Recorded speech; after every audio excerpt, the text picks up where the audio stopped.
This isn't just a story about pain.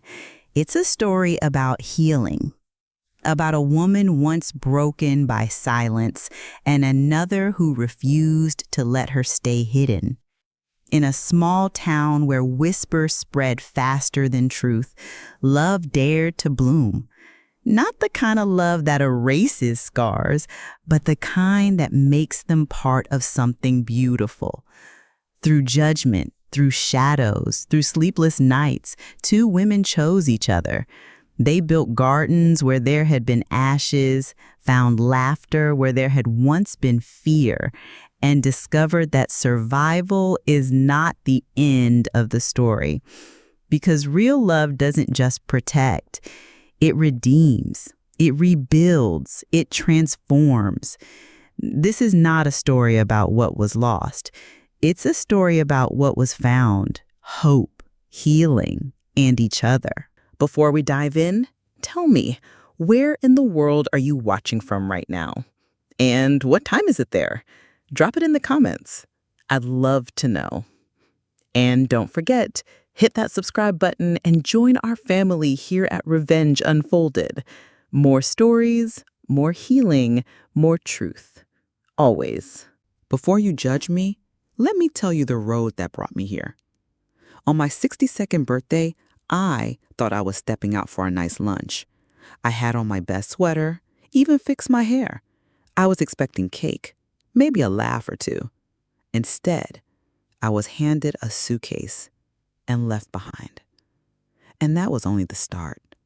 People think betrayal comes from strangers, but the cruelest kind? The kind that carries your last name. Stick with me to the end. And by the way, tell me in the comments where you're watching from today.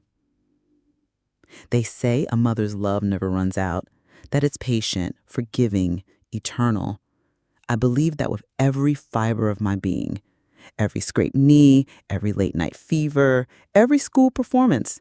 I was there, always there, for my son, for Daniel. That morning, I woke with a spark in my chest, anticipation, a familiar kind of hope.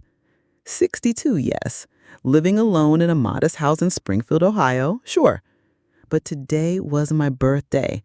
My son hadn't been around much lately, said work kept him busy, said things with his wife weren't easy, but still, surely today he'd come.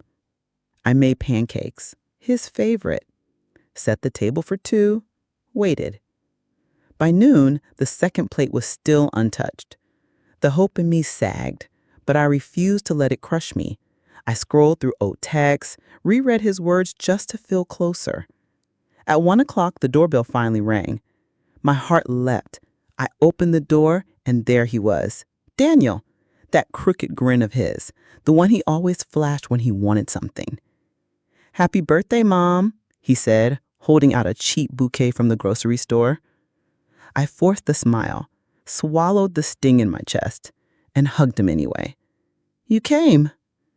"Of course," he said flatly, patting my back. "Go get dressed. I booked us a lunch reservation." I didn't ask questions. I just rushed, grabbed my coat, a small purse, slipped on shoes that hurt but looked good. My heart beat like I was a teenager again.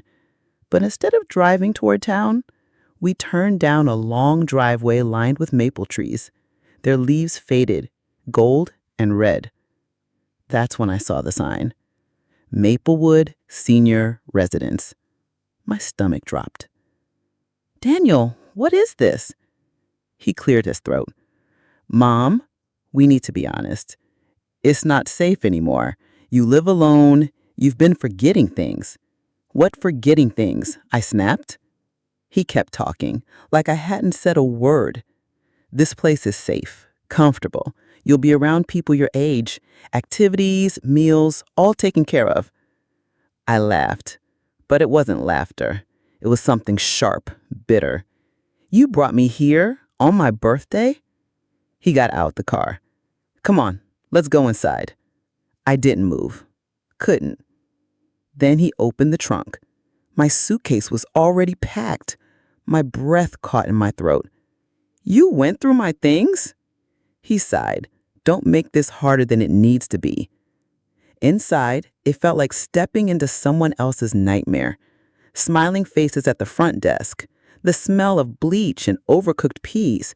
He signed papers, legal papers, my name, his signature, done. I didn't cry. Not then. I let them lead me to a beige room with a small window staring at a brick wall, an adjustable bed. That was my birthday gift. I sat on the edge of that bed, coat still wrapped around me, feeling cold seep all the way into my bones. No cake, no candles, just silence. Hours later, I unwrapped the bouquet. The flowers had already wilted from the ride. They looked the way I felt, drooping, tired, lifeless. That night, I lay awake. Her nurse is shuffling down the hall, a distant TV buzzing in another room. The mattress was stiff. The sheets stank of bleach. My mind kept replaying conversations with Daniel from the past year. Had I missed the signs? The times I covered for him, lent him money, lied to others so he'd look better. The moments I swallowed disappointment and told myself it was fine because I loved him, because that's what mothers do. But that night, something cracked in me. A part of me stopped making excuses. The next morning, I asked for my phone. The nurse shook her head gently, said Daniel had already handled it, disconnected my line, told them it confused me. That's when I realized I wasn't here to be cared for. I was here to be erased. And if I didn't find a way out, they'd succeed. But I am not as fragile as they think, not even close. I stopped eating for 2 days, not on purpose, just couldn't stomach the food or the truth. There's something about being treated like you're useless, like you've already expired. It breaks something inside you, something that never really heals. I had raised a child, built a home, loved hard, and now I was just another patient chart, another room number. The nurses were kind, most of them, but kindness feels like pity when you're trapped. They called me sweetheart and honey, as if I were a child again. Not one of them asked me what I had done with my life, what I loved, who I was. To them, I was just another forgotten old woman in slippers. My roommate Helen slept all day and snored through the night. Rarely spoke, but when she did, it was about family who hadn't visited in years. I listened because I knew that silence, that ache. I tried to keep my mind alive. News in the common room, crossword puzzles left in the hall. I even reread an old novel, but something was sinking inside me, heavy, dark. Then on the 4th day, I met Maya. She wasn't supposed to be there. A nurse had called in sick, and Maya stepped in. Young, braids tucked under her scrub cap, kindness in her eyes. She checked my vitals, then leaned closer. "You don't belong here." I stared at her, startled. She smiled softly. "Don't get me wrong. Plenty of folks need help, and that's okay. But you don't seem lost." My eyes burned. I blinked it back. We talked about Daniel, about everything. She didn't just nod along. She listened, really listened. Later she came back, slipped something into my hand. "This belonged to Mr. Collins. He passed last week. We found it in his Bible. No one claimed it. It was a lottery ticket, creased, yellowed, 2 weeks old." I chuckled, dry. "And you think I should try my luck?" She winked. "The world owes you something." At first I ignored it. It felt foolish, but boredom does strange things. That night when the halls were quiet, I sat at the ancient desktop in the lounge, typed in the numbers. My hands froze. My heart stopped. $6 million. I read it again and again. My hand shook as I covered my mouth. The silence around me was deafening. It wasn't joy I felt, not at all. It was fear. If Daniel found out, if anyone found out, I printed the confirmation, folded it small, slipped it into my bra. The next morning, I pulled Maya aside, whispered, "I need to talk to someone, a lawyer, private." She didn't ask why, just nodded. She knew a volunteer attorney who visited sometimes, a young man who helped with wills. I waited, heart pounding, until Friday when he arrived. His name was Ethan, sharp, calm, discreet. We sat in the break room. I slid him the paper, whispered, "Can you help me disappear?" His brows rose, but he didn't flinch. "We'll need to move fast." The hours that followed were a blur. Paperwork, transfers, a new phone, a mailing address no one could trace. He called a financial advisor who set up a blind trust. My name? Now, nowhere visible. Daniel would never touch a cent. I signed a new will. Everything would go to charity someday, but not to him. Not again. That night, Maya hugged me tight. "Don't forget us when you're free," she whispered. I didn't cry. Couldn't. Before dawn, I walked out, wearing clothes that weren't mine, carrying nothing but a small duffel. They thought I was weak, senile, alone. But I was about to become a ghost with $6 million. Let them search. They'd never see me coming. Freedom didn't burst like fireworks. It crept in like a shiver, equal parts thrill and fear. I left Maplewood Senior Residence in the back seat of a rideshare Ethan had arranged. The driver never asked questions. He just followed instructions, dropping me at a modest roadside motel off the interstate outside Springfield, Ohio.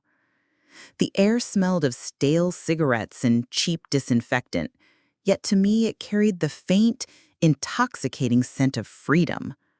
I sat on the thin bedspread, clutching the duffel like it held not just my belongings, but my very heartbeat. In truth, it did. That first night, I barely slept.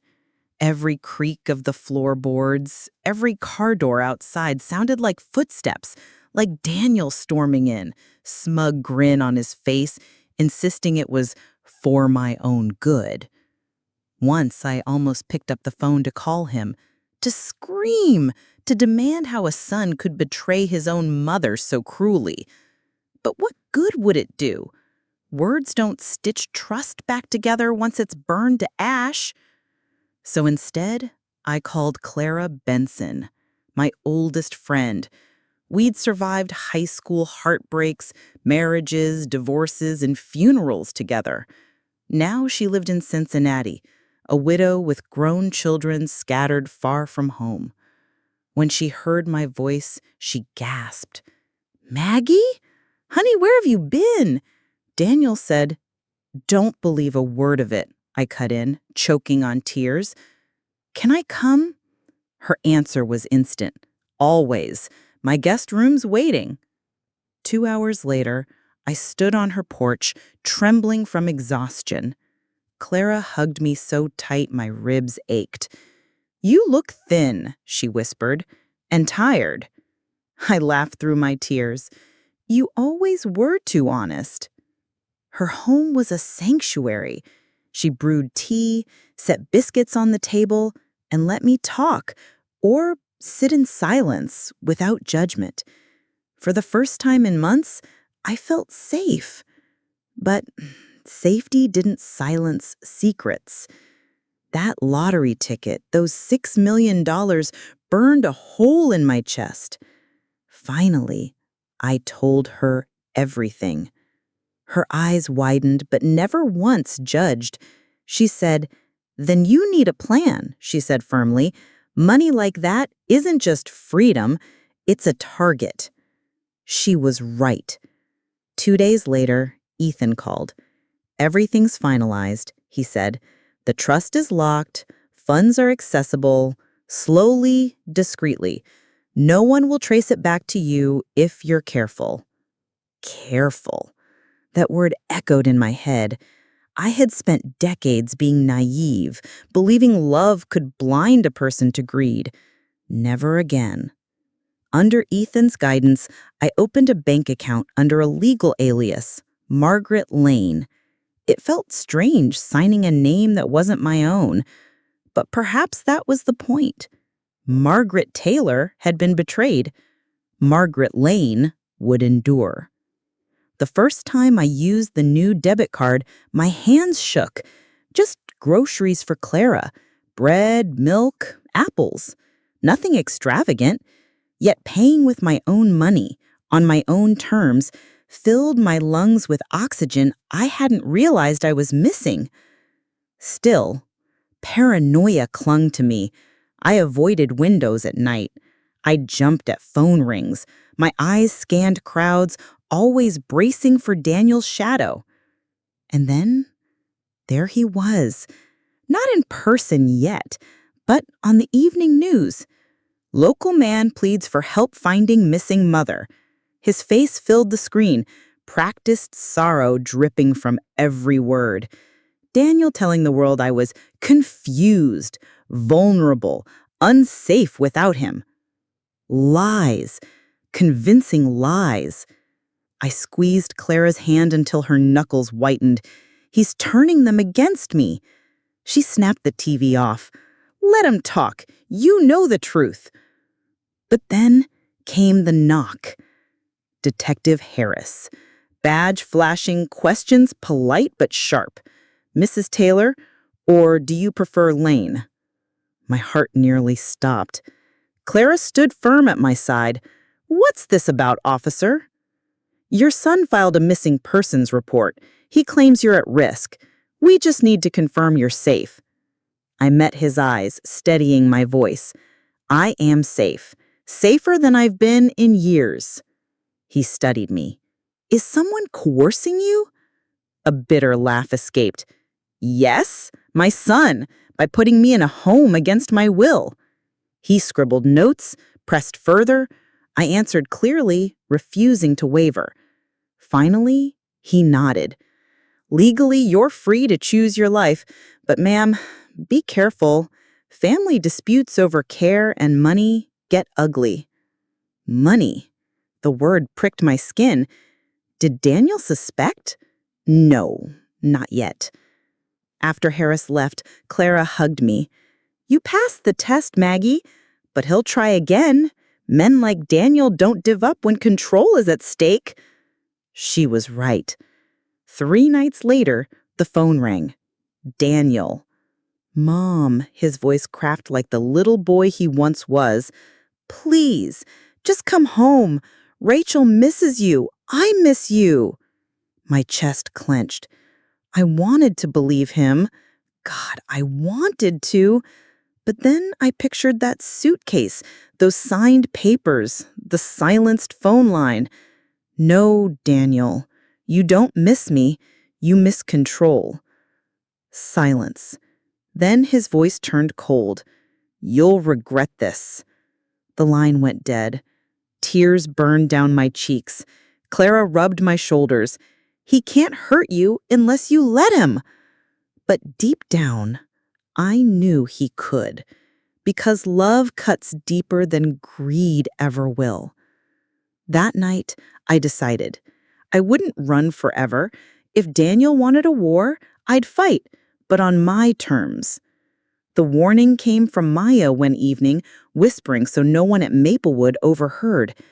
Your son's been snooping, asking about you, about what you left with.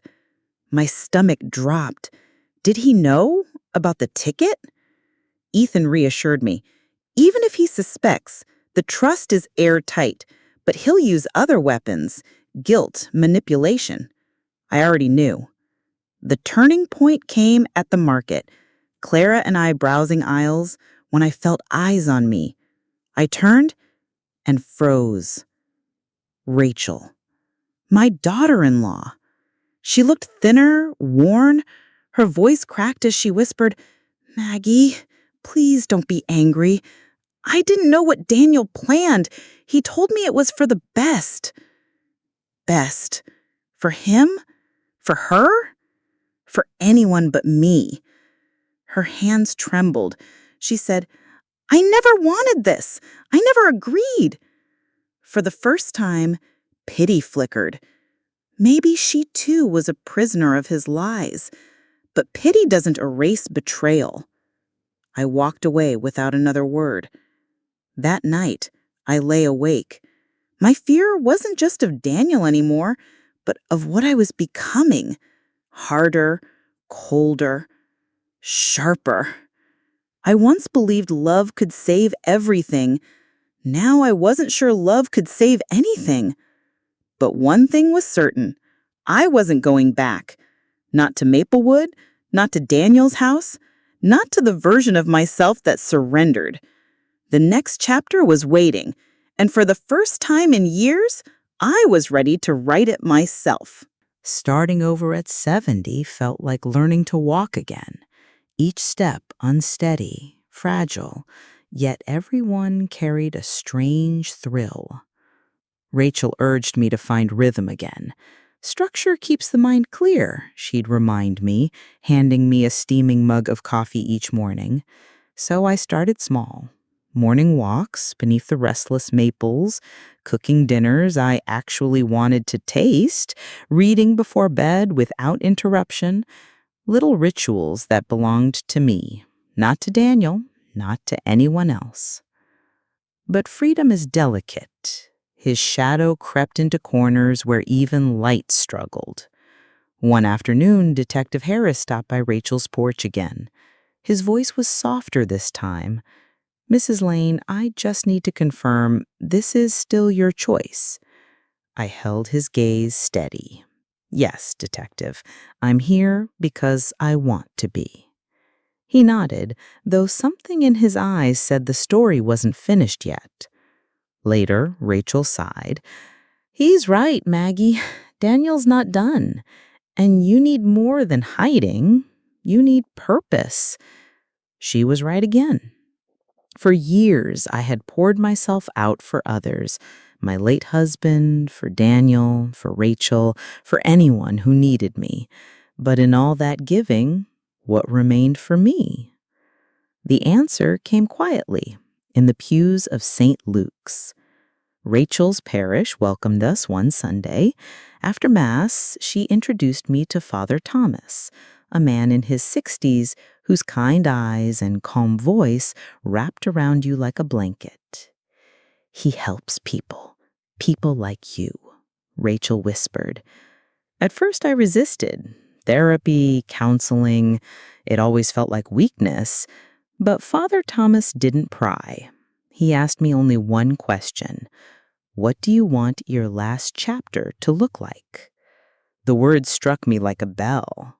My last chapter. For so long, I thought my story was sealed, buried in silence. But maybe not. So I told him fragments of the truth, the betrayals, the confinement, the ticket, the money. He didn't flinch. He simply said, "God gave you freedom twice, once when you were born and once when you walked away from that house. Don't waste it." For the first time in months, I breathed easier. But Daniel wasn't easing up. His voicemails clawed at me, angry, pleading, manipulative. "Mom, you're ruining this family. Do you even care what people are saying about me?" And finally, "Fine. If you don't come back, I'll make sure everyone knows what you did." That last one froze my blood. What I did? Rachel called secretly one evening, her voice trembling. "Margaret, he's unraveling. He's drinking more. He talks about you all the time. I think he's planning something." "What kind of something?" I pressed. She hesitated. "I don't know, but it scares me." I thanked her, but when the call ended, I sat staring at the wall for hours. This wasn't just anger anymore.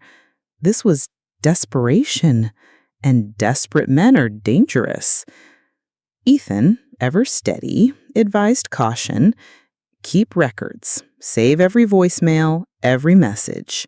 If he crosses a line, we'll have evidence." It felt surreal gathering a case against my own son. But I wasn't only shielding myself now. I was defending the fragile life I was rebuilding. One night, restless, I slipped into St. Luke's chapel. Empty, still. Candles flickered like fragile stars against the silence. I knelt and whispered into the quiet, God, I don't know what to do. I love him. He's my son. But love should protect, not destroy. How do I love someone who only wants to break me? Tears blurred my vision. I didn't notice footsteps until Father Thomas sat beside me. He said nothing at first, only placed a steady presence beside mine. Then quietly, forgiveness doesn't mean surrendering to harm. Sometimes the most loving thing you can do is create distance. Love him from afar, Maggie, but save yourself. Those words became my anchor. I began volunteering with Rachel at the parish food bank. Simple work, stacking cans, serving soup, but it gave me something Daniel could never touch: dignity. One afternoon, a woman whispered as I handed her a bowl, "Thank you, miss. God bless you." It nearly broke me. To be seen, useful, appreciated, not controlled, it was everything. But peace is fleeting. A letter arrived, slipped under Rachel's door. No stamp, no return address. Just 5 words scrawled in Daniel's unmistakable hand. You can't hide forever. My hands shook. Rachel's face hardened with fury. This is harassment, Maggie. He's crossing lines now. We called Ethan. He urged us to report it. Detective Harris examined the note, sighed heavily. I'll talk to him, but unless he threatens you directly, my hands are tied. I wanted to scream. Wasn't this threat enough? That night, Rachel sat across from me, voice steady, but eyes wet. You need a choice. Maggie, fight or flight. Either build a case or run farther, but you can't just wait for the next knock. She was right again. So I chose to fight. Ethan filed for a restraining order. Harris documented every word, every letter. And I braced myself, spirit, heart, and soul, for what was coming. But then Rachel appeared at the door, alone, pale, shaken.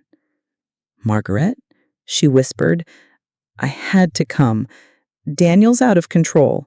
He knows about the ticket. The room spun.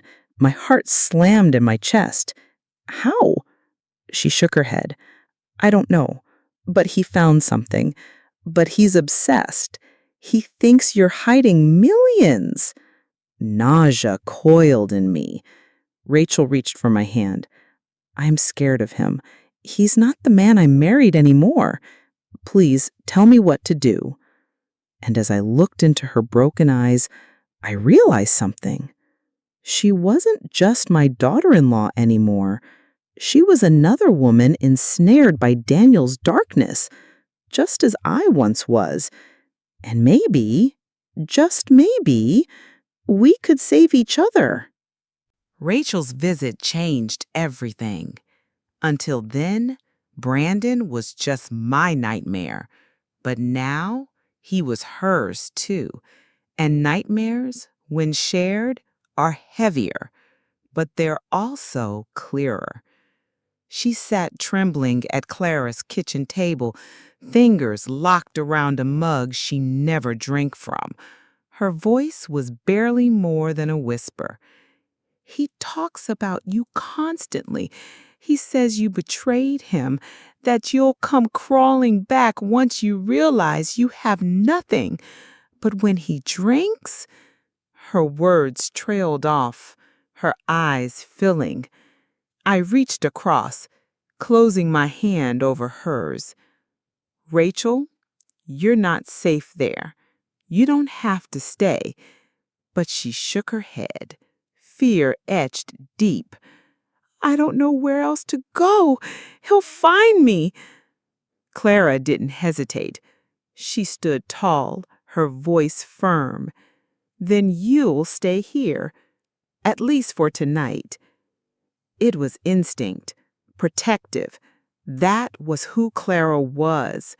Still, I saw the terror in Rachel's face, the same terror I once wore, the kind that keeps you chained even when the door is wide open.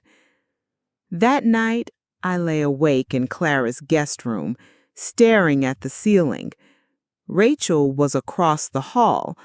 I wondered if she too was counting breaths, waiting for something to snap in the silence. Morning brought resolve. Aaron arrived after we called him. He listened carefully, then turned to Rachel. "If you're willing, your testimony could help us. The restraining order, any charges, it all gets stronger with your voice." Her lips trembled. "He'll hate me." Aaron leaned forward, steady but unflinching. "Rachel, he already does. Not the real you, but the version in his head. And the longer you play that role, the more danger you're in." It was brutal honesty, but it was the truth. Slowly, she nodded. Detective Harris wasn't far behind, notebook in hand, his usual skeptical expression in place. "So, Brandon left a threatening note. He's harassing both of you, and now his wife is fleeing? This is escalation." "Then do something," Clara snapped. Harris rubbed his temple. "I need proof. A recording, a direct threat, something solid." Rachel glanced at me. Her voice was trembling, but her words were steady. "You'll have it. I'll get it." My stomach nodded. She was stepping into fire, but maybe fire was the only way forward. Days blurred. Rachel stayed with us, torn between relief and guilt. Brandon called her endlessly. His voicemails dripped venom. We let him hear some on speaker. "Rachel, where are you? Who are you with? Don't think you can hide. Come home, now, or you'll regret this." "First Mom, now you're both ungrateful. You'll see what happens." Each message darker, each one unraveling. We saved them all. At night, Rachel cried softly in the guest room. Sometimes I sat with her, holding her hand like she was my own daughter. Maybe in another world she would have been. One evening, her voice broke. "I used to think I could fix him, that if I just loved him enough, he'd change. But love doesn't cure what he is, does it?" I shook my head gently. "No, Rachel, love can't cure cruelty." Father Thomas met with us privately at the parish. He spoke with quiet strength, not just to me, but to Rachel too. "You are not responsible for his sins. You are responsible for your survival." Her eyes brimmed, but she nodded. And for the first time, I saw belief in her face. Sometimes it takes a stranger's voice to unlock the truth. Then came the breaking point. Late one night, Clara's porch light flicked on by motion. She glanced out the window and froze. Brandon, standing at the edge of the driveway, not moving, just watching. We called the police instantly. By the time Harris arrived, Brandon was gone, but his presence lingered like smoke choking the air. "This is getting dangerous," Harris muttered. "I'll push for extra patrols." But the look in his eyes told me he knew patrols wouldn't be enough. Rachel finally agreed to help build the case. She began recording calls, saving texts, screenshotting threats. One recording turned my blood to ice. His voice, slurred but sharp. "You think you can run to her? To Mom? She won't save you. She ruined me. And if you stay with her, she'll ruin you too." Another recording, clearer, colder. "If you don't come back, Rachel, I swear I'll burn everything down. You, her, that old witch Clara, none of you will have peace." We handed it to Harris. This time, he didn't argue. He pressed play twice, jaw set tight. Finally, he looked at us and said, "Now we have enough." Aaron filed emergency motions, restraining orders, protection requests. But papers are only ink, and ink can't stop rage. Clara's house grew heavy with fear. Every knock at the door jolted us. Every buzz of the phone drained the color from Rachel's face. I carried the small cross Father Thomas had given me, not because I thought it would shield me from harm, but because I needed something solid in my hand when fear swelled like a tide. Clara never spoke it out loud, but I saw it in her eyes. She was afraid, too. One night, Rachel broke completely. "I can't do this anymore. I'm scared every second. What if he finds us? What if he hurts you?" I held her close, rocking her like a child. "We'll face him together. You're not alone anymore." She buried her face in my shoulder, and in that moment, something shifted. We weren't just in-laws anymore. We were survivors, allies, family. The storm was building. We all felt it. Brandon wasn't going to let go. Not from Rachel, not from me. And sooner or later, he would come. But this time, we weren't running. This time, we were ready. The days that followed felt like we were living inside a siege. Every buzz of the phone, every creak in the hallway, every car that slowed outside, our hearts jolted as if war drums were beating just for us. Rachel and I carried the same look now, exhaustion wrapped in dread. Helen tried to be the strong one, but I saw the truth in the way she checked the locks twice before bed, or how her eyes lingered at the window long after the curtains were drawn. We weren't living, we were waiting. Detective Harris came by with updates, holding the restraining order like it was a shield. "It's official," he said firmly. "If he violates this, he's in custody." I wanted to believe him. God knows I did. But Harris's eyes betrayed him. He knew Daniel wasn't a man bound by rules anymore. Ethan, on the other hand, was calm and strategic, like a chess player moving pieces no one else could see. "We've got leverage," he explained. "His threats, his voicemails, the recordings. If he slips, we'll nail him legally." But it didn't ease the fear, because Daniel wasn't slipping. He was unraveling. Rachel tried to stitch together little fragments of normal. She cooked alongside Helen. She came with me to the food bank, laughing sometimes, but the laughter was thin, fragile, like glass that might shatter at the slightest touch. One afternoon at the parish, Father Thomas took her aside.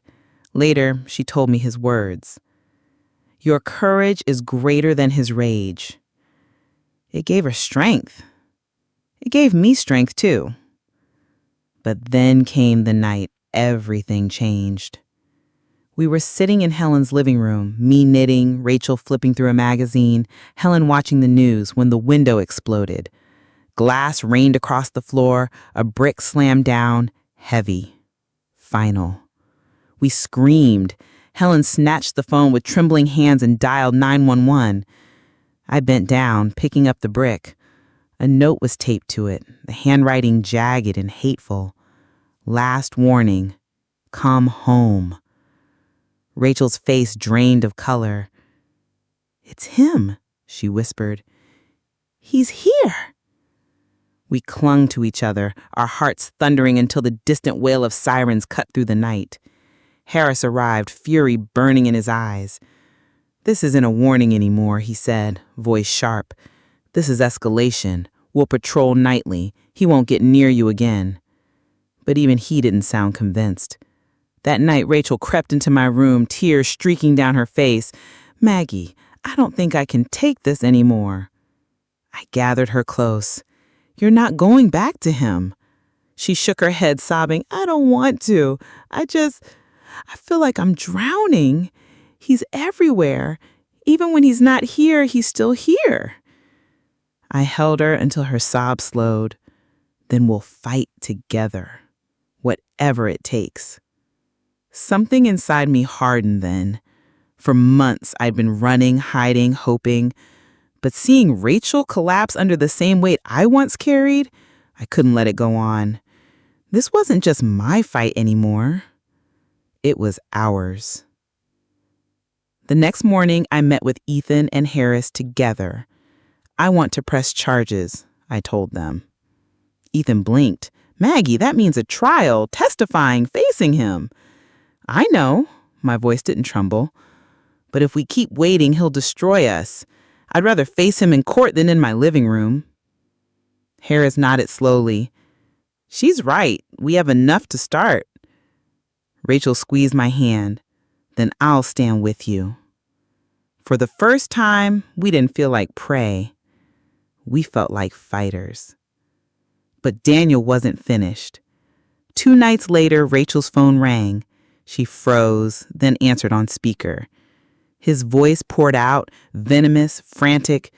"You think you can hide behind her? You think Mom's gonna save you? She ruined everything, Rachel, everything. And if you stay with her, she'll ruin you too." Rachel shook, clutching the phone. "Daniel, please stop." He laughed, low and broken. "Stop? No, I'm just getting started." Click. Silence. Rachel trembled. Helen muttered, "He's unraveling. He's going to do something reckless." We sent the call straight to Harris. His reply was immediate. "Stay alert. Do not be alone, ever." Days blurred together, heavy with tension. Patrol cars circled the block. Harris checked in often. Father Thomas prayed with us. Still, fear lingered in every shadow. One evening as we prepared dinner, Rachel asked softly, "Maggie, do you ever wish he wasn't your son?" The question cut like a blade. I set down the knife, staring at my hands. "I wish he was the man I raised him to be, but that man is gone. What's left? I don't recognize." Rachel's eyes welled. "I used to think I could fix him." I reached for her hand. So did I. Then it happened. Late that night, Helen shook me awake. "Maggie, window, look." I stumbled into the living room. Headlights glared through the curtains, a car idling in the driveway. Daniel.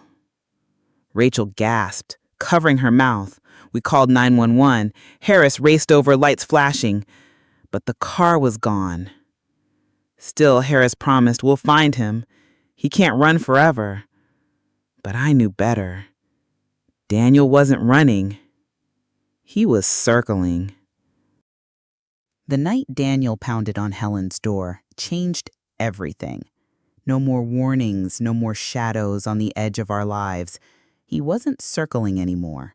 He was charging straight at us.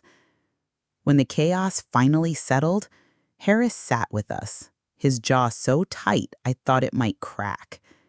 "This isn't harassment anymore," he said, voice low but fierce. "This is attempted forced entry. This is dangerous." Rachel clung to my arm, her whole body trembling. Helen stood straight, but her voice betrayed her when she asked, "What happens now?" Harris exhaled hard. "Now we go after him. Warrant, arrest, whatever it takes." For the first time, I saw real fire in his eyes, not just duty, anger. Even Harris was done with Daniel's games. But Daniel was still out there, and he wasn't going to wait quietly. That week, Rachel barely slept. Every creak in the house made her flinch. She carried her phone everywhere, checking it over and over, as if one missed call could cost her life.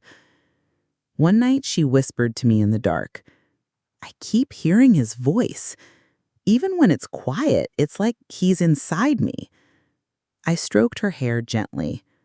"That's what fear does, but fear doesn't own you anymore." She nodded, but her eyes still carried shadows. Ethan pushed the case forward with determination. "With the recordings, the brick, the break-in attempt, we have enough. Stalking, harassment, violation of a protective order. If Rachel finalizes the divorce, it strengthens everything." Rachel hesitated only a moment before she said, steady as iron, "Do it. I won't be his prisoner anymore." Her voice trembled, but her resolve did not. Father Thomas came to Helen's living room again, lit a single candle, and prayed aloud. Not for miracles, not for quick rescue, but for endurance, for courage to keep standing even as the storm raged. When he finished, he looked directly at Rachel. Courage doesn't mean the fear disappears. It means you don't let fear make your choices. Rachel cried softly, whispering, "Then I'll be courageous." But courage was tested sooner than we thought. A few days later, Helen's mailbox was smashed, metal bent like paper, letters scattered across the street.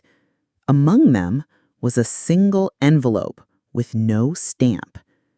Inside, "You'll regret this, all of you." Rachel went pale. "He's watching us," Helen muttered under her breath, fury burning through her fear. Harris came quickly, photographed the wreckage, bagged the note. "Every move he makes digs his hole deeper. But until he's in cuffs, don't let your guard down." Nights grew heavier. Patrol cars circled, but safety felt like an illusion. I left the hallway light on now, just to trick myself into believing shadows couldn't reach us. Rachel often crept into my room, curling into the chair just to sleep near someone. We were 3 women barricaded in a house, waiting for the next strike. And then it came. Late one night, Helen was in bed, Rachel in the guest room. I was half dozing when the screech of tires tore through the silence. Then, shouts. Daniel's voice. "Come out! Face me!" Rachel screamed. Helen grabbed the phone. I rushed to the window just in time to see him, wild-eyed, stumbling, pounding on the hood of his own car like a man possessed. "You think you can steal my wife? You think you can take her from me? You think you can take my life?" Headlights swung across the yard as a patrol car screeched to a halt. Officers leapt out, barking commands. Daniel thrashed, raged, but they took him down hard, shoved him into the cruiser in handcuffs. Rachel collapsed onto the floor, sobbing in relief and terror all at once. I gathered her into my arms, rocking her like I used to when she was a child. Helen whispered, voice trembling, "It's over. Finally over." But my stomach twisted, because with Daniel, nothing ever felt over. The next morning, Harris came back, his tone clipped, professional. "He's in custody. multiple charges. He'll face a judge within days. Rachel whispered, almost to herself, maybe now I can breathe. But her relief was fragile. Mine too. We'd seen how slippery Daniel could be. Ethan was blunt. Custody is good, but trials take time. Restraining orders don't always hold.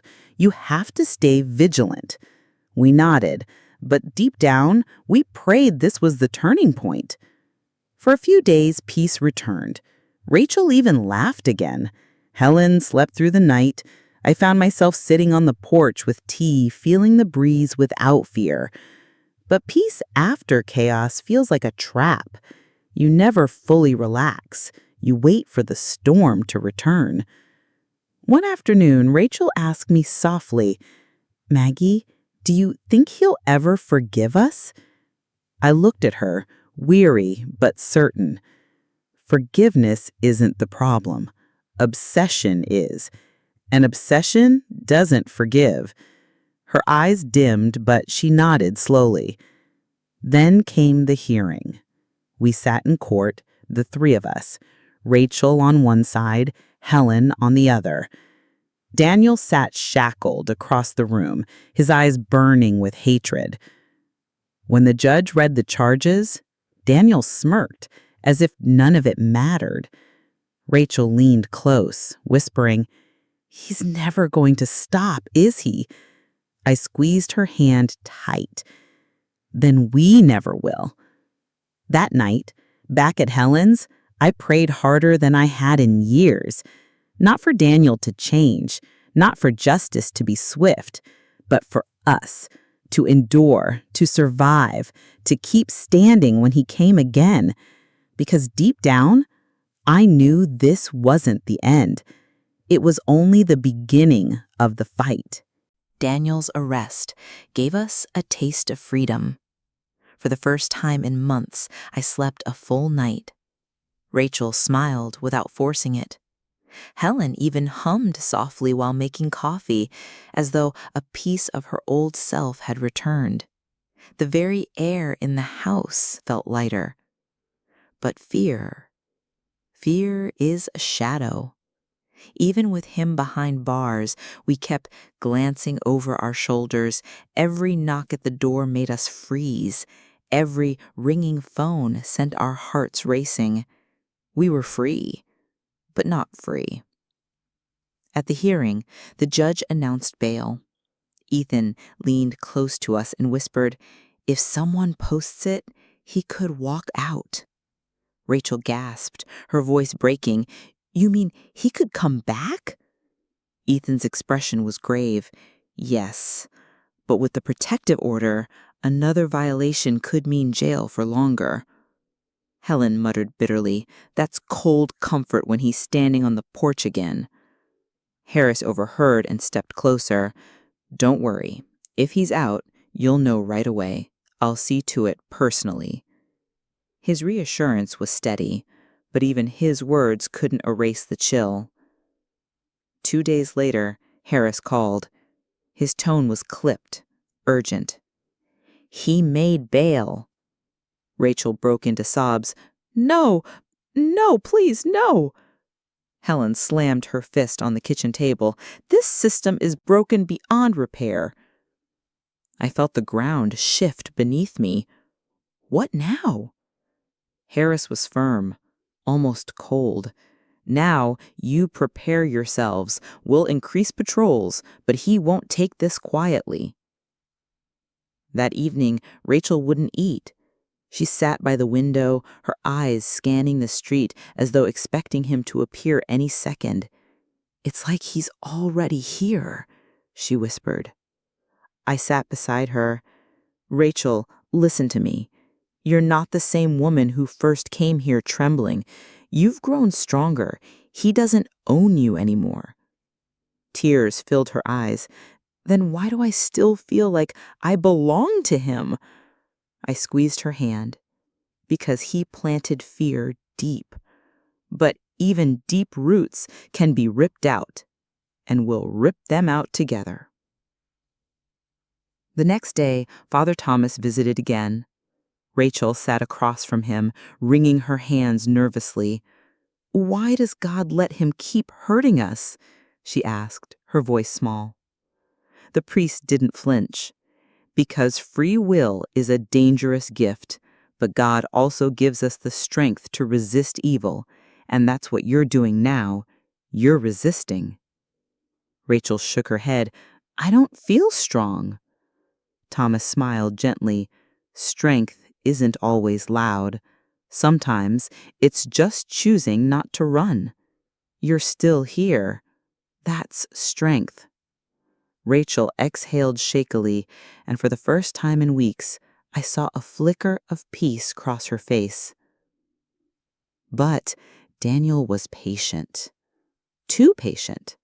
For a week, nothing happened. No calls, no bricks, no notes. It was worse than the attacks.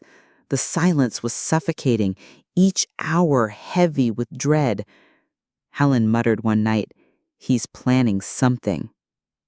She was right. The storm broke on Thursday. Rachel and I were walking back from the parish, sunlight stretching long across the street, when a car screeched around the corner. Daniel. His eyes locked on us, wild, twisted. "Get in the car!" he shouted through the open window. Rachel froze. My instincts surged. I yanked her back and shouted, "No!" He slammed the gas, swerving straight toward us. At the last second, we dove behind a parked truck. Tires screeched. People screamed. Then silence. He sped off into the distance. Rachel trembled violently in my arms, whispering over and over, "He tried to kill us. He really tried to kill us." Police swarmed the scene within minutes. Harris stormed in, his fury barely contained. "That's it. Attempted assault with a deadly weapon. This isn't just stalking anymore. It's attempted murder." Rachel sobbed. Helen raged. I stood still, my body cold and hollow. Because deep down, I had known it would come to this. Daniel would never stop until he destroyed us, or until we destroyed him. Ethan pressed charges immediately. This could finally put him away for years. But Margaret, Rachel, you'll need to testify. You'll have to face him in court. Rachel's face drained of all color. "I can't." I held her trembling hand. "Yes, you can, and I'll be right beside you." That night, Rachel crawled into my bed like a frightened child. Her voice was so small I almost didn't hear it. "Maggie, what if I don't make it out of this?" I kissed her hair softly. "Then I won't either, because we're in this together, no matter what." She cried herself to sleep in my arms while I lay awake staring at the ceiling, vowing to protect her, even if it cost me everything. Court loomed closer. Daniel's rage grew louder. Even from jail, he found ways to send poison into our lives through smuggled notes, whispered threats carried by others. But Rachel grew stronger. One night, she stood before the mirror, fingers tracing the faint scars on her wrists. Her voice was steady, resolute. "You don't own me anymore." When she turned to me, her eyes were clear for the first time. "Maggie, I'm ready to fight." The day of trial arrived. The courthouse steps rose before us like a battlefield. Helen flanked Rachel on one side, I on the other. Harris and Ethan walked ahead, steady, protective. Inside, the air was thick with tension. Daniel sat across the aisle, shackled, but smirking. His eyes bored into us, daring us to falter. Rachel's hand trembled in mine. I whispered, "He doesn't win unless we let him." She lifted her chin. For the first time, she looked at him not with fear, but with defiance. And in that moment, I knew whatever verdict came, whatever sentence was given, Rachel had already begun to win. The courthouse smelled of old wood and nerves. Every step we took down that long corridor echoed like a warning bell. Rachel's grip on my hand was so tight, her nails dug into my skin, but I didn't flinch. Let her hold on. Let her draw every ounce of strength she needed. Helen walked on her other side, shoulders squared, eyes sharp, daring anyone to come near. Together, we weren't just entering a trial, we were marching into war. And Daniel was waiting. Inside, he sat at the defense table, shackled wrists, orange prison jumpsuit. Yet nothing dimmed the venom in his eyes. He smirked the moment he saw us, leaning back like a king in his throne. Rachel froze, her breath hitched. I whispered, low and steady, "Don't look at him. Look at me." Her gaze shifted to mine. Slowly, she steadied. The judge entered. The trial began. Ethan rose first. His voice was calm but cutting, each word deliberate. This is not a case of misunderstanding. This is not a marriage gone sour. This is a campaign of fear, of violence, of obsession. The defendant stalked, threatened, and attempted to harm not only his wife, but anyone who stood with her. And today, you will hear the truth. His words wrapped around us like armor. Daniel's lawyer sneered. Mr. Collins is a man driven to desperation, misunderstood, provoked. His wife was manipulated away from him. I almost laughed. Manipulated? Rachel had nearly been destroyed by him. Then Rachel was called to the stand. Her legs trembled as she walked forward. Helen squeezed her shoulder. I mouthed, "You can do this." She sat, swore in, and lifted her chin. At first, her voice wavered. "My name is Rachel Collins. Daniel is my husband." Then the dam broke. She spoke of years of silence, the bruises hidden beneath sleeves, the endless nights praying for sleep that never came. Her words cracked, but they didn't break. When Ethan asked gently, "Why didn't you leave sooner?" Rachel whispered, "Because I thought I was nothing without him. Until Margaret showed me I was still someone." Tears blurred my vision. Daniel roared, "Lies!" The judge slammed the gavel. "Order!" But Rachel didn't flinch. For once, he shouted, and she stayed still. Next, Helen testified. Her voice was thunder. "I saw him pounding on my door like a madman. I saw him try to run them down with his car. This isn't desperation. It's hate. It's violence." The jury leaned in. Her words carried weight. Then it was my turn. I swore in, sat tall, looked at Daniel, and I didn't see a monster. Not anymore. I saw a hollow shell. A man stripped of his humanity, driven only by rage. I told them everything. The threats. The nights Rachel trembled in my arms. The brick through the window. The night he was dragged away, screaming her name. When Ethan asked, "Why did you stay by Rachel's side?" I answered simply, "Because love isn't always romantic. Sometimes love is refusing to let someone drown alone." The courtroom went silent. Daniel's lawyer tried to cut me down. "Miss Margaret, isn't it? You've taken quite a personal interest in Rachel. Isn't it true you encouraged her to leave her husband, that you whispered poison in her ear?"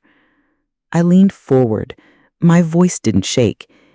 "If giving her hope is poison, then yes, I gave her enough poison to live." Gasps rippled through the room. Even the judge's lips twitched. The lawyer sputtered. Daniel cursed under his breath. But the damage was done. During recess, Rachel clung to me. You were amazing. No, I told her softly. You were. You faced him. Helen nodded. And you didn't break. Rachel smiled faintly. Small, fragile, but real. That night, we sat at Helen's house. Father Thomas joined us, carrying tea and quiet prayers. His words were gentle but firm. Trials aren't just fought in court. They're fought in the soul.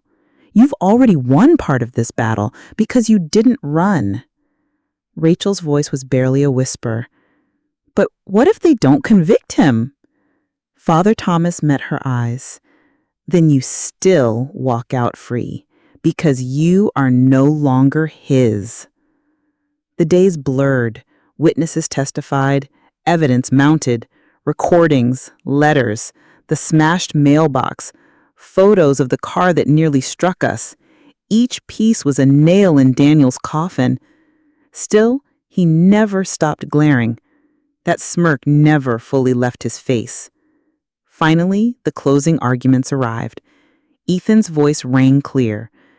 You have heard the voices of the women he terrorized. You have seen the evidence of his violence. This man is not a victim. He is a predator. And today, you must decide whether justice will protect the living or enable the abuser. The defense sputtered about love twisted too far, but their words fell flat, empty against the mountain of truth. The jury left. Hours dragged like years. Rachel sat pale and silent, clutching Helen's hand with one and mine with the other. At last, the bailiff called, "All rise." The jury filed in. Unreadable. The foreman stood. We find the defendant, Daniel Collins. Rachel gasped. My heart thundered. Guilty on all counts. Rachel broke, not in fear, but in release. She collapsed against me, sobbing, whispering, It's over. Oh, God, it's over. Helen wrapped his arms around us both. Ethan exhaled, relief flooding his face. Harris nodded solemn, but satisfied. Daniel screamed, This isn't over! You think you've won! He was dragged away, thrashing, his voice echoing through the chamber. But for the first time, none of us trembled, because no matter what he shouted, he was caged, and we were free. That night, back at Helen's, Rachel whispered on the porch, I can finally breathe. I held her hand. You earned that breath, every bit of it. For the first time in months, the night was quiet. No footsteps, no shadows, only peace. But deep inside, I knew peace was fragile. Daniel was gone. The scars remained. And healing was its own kind of battle. A battle we had only just begun.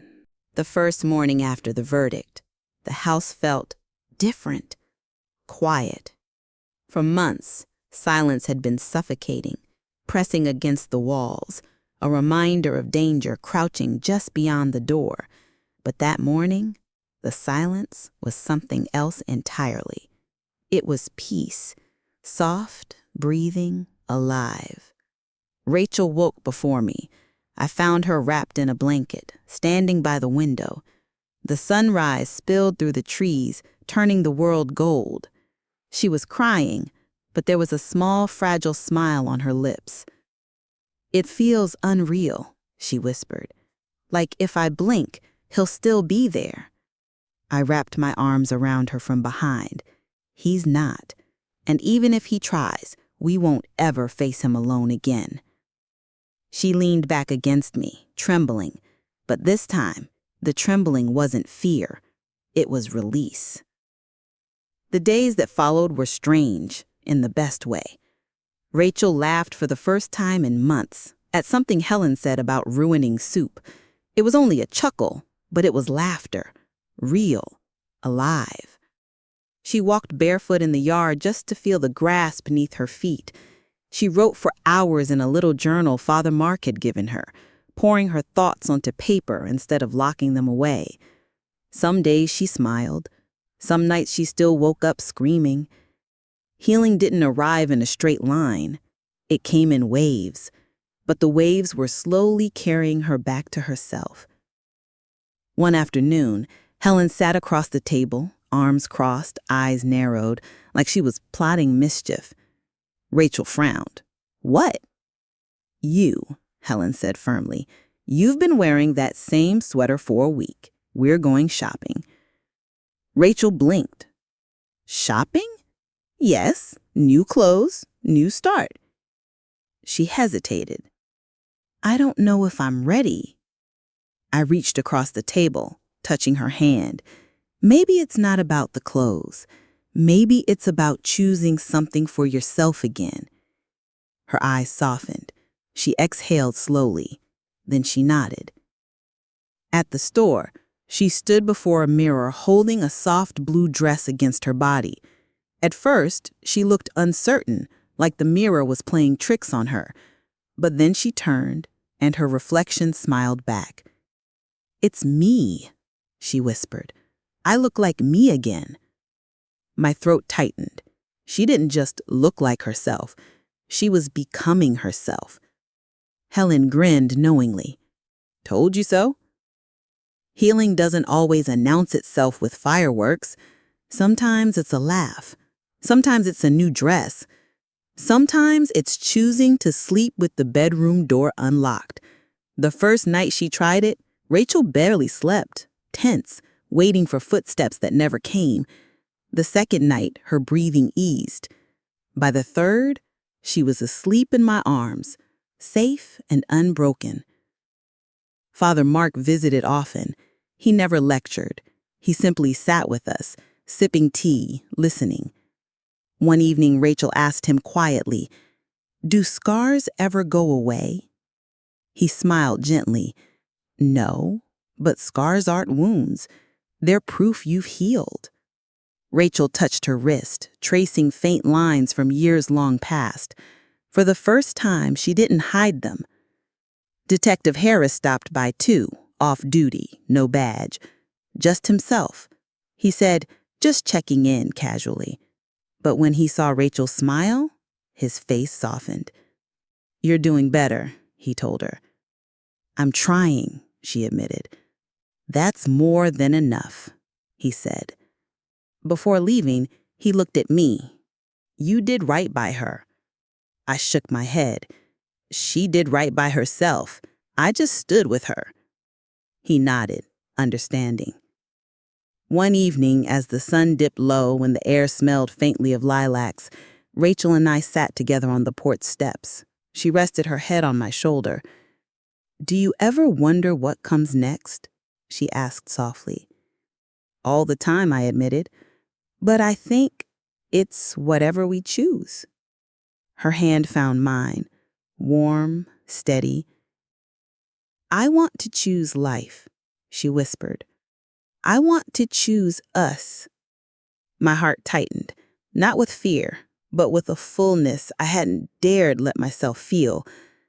I kissed her hand gently. "Then we'll choose it, every single day." And for the first time in so long, the future wasn't a shadow. It was a sunrise, waiting for us to step into it, together. The trial was behind us. The shadows had started to lift. But one question still hung unspoken in the air, heavy and uncertain. What are we now? Rachel and I had been allies, survivors, two people who had stood against the storm together. But beneath the scars and the silence, something deeper had quietly taken root, something neither of us had dared name. One summer evening, while cicadas hummed outside and the porch light flickered gently against the dark, Rachel broke that silence. "Margaret," she whispered, her voice trembling, "what if what I feel for you isn't just gratitude. My breath caught, my chest tightened, heart pounding so hard I thought it might betray me. She looked down quickly, her lashes wet with tears. What if it's more? I reached out, cupping her face with both hands. Rachel, it is more. It's been more for a long time. Her breath shuddered, and then words weren't needed. We spoke in closeness, in the quiet surrender of two souls who had found each other not in comfort, but in fire, and survived. The days that followed were tender yet unsure. At breakfast one morning, Maya caught us exchanging a glance that lingered longer than it should have. She raised an eyebrow, smirking. "Well, it's about time." Rachel nearly dropped her spoon. "Maya!" "What?" Maya shrugged. "I risked my neck for you two. Least you could do is give me front row seats to the romance." Rachel's cheeks turned crimson, but she laughed. A real, unguarded laugh. And I laughed too, not because of pain this time, but because joy had finally dared to come back. Rachel began to bloom in ways I hadn't seen in years. She picked up her paintbrush again, her strokes bold, unapologetic. She hummed while cooking, her voice soft but steady. And late at night, curled in the safety of my arms, she let her dreams slip free. "I want a garden," she whispered one evening, "with roses, sunflowers, maybe even a swing set." I pressed a kiss to her hair. "Then we'll build it." It wasn't just a wish. It was a promise. The people of Springfield had once watched us with sharp eyes, whispering behind curtains. But something had changed. Their stares softened now, no longer sharpened by gossip, but touched with something almost like respect. Mrs. Larkin from across the street stopped me at the market one morning. "You two have been through hell," she said quietly. "If you ever need help with anything, you ask." I blinked, stunned. For so long, this town thrived on rumors. Now it offered hands. Mr. Collins was the first we told openly. Rachel's voice trembled as she said it. "We love each other, not just as friends, as partners?" He studied us for a long moment, then smiled gently. "Love, real love, is always sacred, especially when it heals. I'll never stand in its way." Rachel's tears spilled over. Mine weren't far behind. That summer, we built the garden together. Maya dug furiously, kicking at the earth with determination. Rachel planted roses carefully, almost reverently. I painted the old swing frame a steady white, brushstrokes even beneath the warm sun. One evening, Rachel stood back, dirt streaking her cheeks, her eyes shining. "It's beautiful," she said softly. I wrapped my arm around her. "So are you." This time, she didn't flinch at the compliment. She accepted it. She believed it. Healing didn't erase scars, but it reshaped them. Some nights, Rachel still woke trembling. Some shadows still lingered at the edges of her mind. But instead of hiding, she reached for me. Instead of breaking alone, she let me hold her until the fear softened into silence. And little by little, the fears grew smaller. One evening, as twilight painted the sky in strokes of violet and gold, Rachel leaned against me on the porch steps. "I used to think I'd never feel safe again," she murmured. "That I'd never love again, that I'd never be again." Her fingers slid into mine, warm and steady. "But now I know better. I know love doesn't erase the past, it redeems it." I kissed her, slow and tender. "Then let's keep redeeming."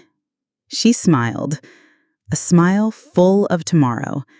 And for the first time, tomorrow felt like a gift. Springfield had never been kind to secrets. When Rachel first came to live with me, whispers curled through the curtains like smoke. When the trial began, neighbors crossed the street rather than meet our eyes. And when the truth about what she had endured finally surfaced, the town fractured. Some pitied, some judged, most just stared. But slowly, almost imperceptibly, something began to shift. It started with Mrs. Carter from next door. One morning she appeared at our porch holding a basket of muffins, her cheeks flushed with embarrassment. I baked too many," she stammered, as if ashamed of kindness. Rachel accepted them with a gentle smile. "Thank you." Mrs. Carter nodded briskly, muttered something about the weather, and hurried off. It was small, fleeting, but it was the first step. Then came the market. Rachel and I walked hand in hand down Main Street. For months, she had kept her eyes lowered, shoulders tight. But that day, she lifted her head. She met people's stares. She didn't shrink. Some looked away, some lingered. But Mr. Turner, the grocer, surprised us. He weighed our apples, cleared his throat, and said, "Good to see you out, Miss Rachel." Rachel froze. Just 5 words, but they carried no malice, only recognition. Her eyes glistened as she whispered back, "Good to be out." Maya noticed too. "You realize what's happening, right?" she muttered as we carried our bags home. "What?" I asked. "They're not whispering anymore. They're watching, learning, maybe even respecting." Rachel frowned. "Respecting me?" Maya shrugged. "Why not? You stood in court. You didn't break. That's more than half this town could ever do." Rachel went quiet, but I saw her shoulders rise, just a little taller, a little stronger. Father Collins helped bridge the silence. During a Sunday service, he spoke, not of names, not of events, but of wounds and healing. "Sometimes," his voice echoed through the chapel, "the bravest thing we can do is survive. And sometimes the holiest thing we can do is love without shame." The congregation shifted uncomfortably, but no one left. Afterwards, several approached us quietly. No speeches, no gestures, just small nods, small smiles. The fragile beginning of acceptance. But not everyone was ready. At the diner one evening, I overheard 2 women muttering at the counter. "She lives with her," she whispered. "It isn't right." Rachel heard it too. For a moment her face fell. Then she straightened, lifted her coffee cup, and looked them dead in the eye. "I'm alive. That's more right than anything he ever did to me." The women flushed, fell silent. Maya nearly choked on her pie. "Remind me never to cross you," she muttered. Rachel smiled, soft, steady, unshaken. By midsummer, the garden in our yard had come alive. Roses, sunflowers, daisies, all blooming in riotous color. People passing by slowed to look. Some even stopped to compliment the brightness. One afternoon, a group of children gathered by the fence. "It's so pretty," one shouted. Rachel knelt, cut a sunflower, and passed it through the slats. "Pretty things should be shared," she said warmly. Their laughter rang through the streets like church bells. For the first time, Springfield wasn't just watching us, it was beginning to see us. Healing had started in our home, but now it was spreading quietly, carefully, into the very town that once condemned us. And in the heart of Springfield, beneath the whispers and blooming roses, Rachel and I walked together, not as shadows, but as light. Years slipped by, carrying the seasons with them. Springfield, the town that once judged us with whispers and sidelong glances, had changed. Slowly, steadily, it learned to greet us without shame. What was once just our private refuge, a garden of survival, had blossomed into something more. The roses and sunflowers Rachel and I planted became a symbol, Neighbors brought seedlings, children played near the white swing frame, and even strangers sometimes stopped to admire the colors. Our home was no longer only a shelter for shadows. It had become a beacon. Rachel grew into herself like a tree that had once been broken but now found its sunlight again. She painted murals filled with wildflowers, rushing rivers, and skies so wide they felt bigger than Springfield itself. Those paintings hung in the community center, brightening walls once dull with silence. She laughed, loudly, unashamedly, sometimes over the smallest things. She loved, openly, fiercely, without hesitation. And when she said my name, it was no longer in whispers, but in a voice that carried across rooms. One autumn evening, when the leaves turned gold beneath the oak in our yard, Rachel took my hands. Her fingers trembled only slightly, but her gaze was steady. "Margaret," she said softly, "I used to believe my story ended the day he hurt me, that I was finished, ruined, forgotten." Her eyes glistened, but there were no ghosts in them anymore. "But then I met you, and I realized something important. Survival isn't the end of the story. Love is." Tears blurred my vision as I kissed her hands. "Then let's keep writing it. Together." Her smile was radiant, her answer certain. "Always." The turning point for Springfield came when the library invited Rachel to display her art and ask me to share our story beside it. We stood before faces that had once turned away, and for the first time we spoke our truth not as confession, but as testimony. We spoke of pain, we spoke of scars, but most of all, we spoke of what love can build after the ashes. The room was silent, not with judgment, but reverence. When we finished, the first to stand was Mrs. Whitaker, an elderly neighbor who once avoided our eyes. She clapped, hesitant at first, then louder. One by one, others rose. Soon the entire hall filled with applause. Not applause for tragedy, not even just for survival. Applause for life. Maya, standing at the back, wiped her eyes and muttered, "About time they recognized queens when they saw them." We laughed through our tears. From then on, the story of Rachel and me was no longer about being hidden or being whispered about. It was about being seen, together. The garden grew fuller. The murals spread brighter.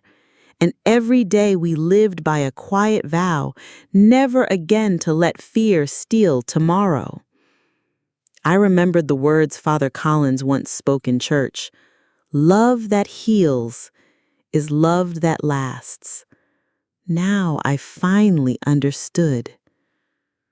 One evening on the porch of our little home in Springfield, beneath cicadas' hum and fireflies glowing like stars made small, Rachel leaned her head against my shoulder. "Do you think," she whispered, "that after everything, we were meant to find each other?" I smiled into her hair, my heart steady. I don't just think it, I know it. Above us, the heavens opened wide, endless and full of promise. And in that moment, I realized something with perfect clarity. Our story was never defined by what we lost. It was defined by what we found. Each other, always, forever.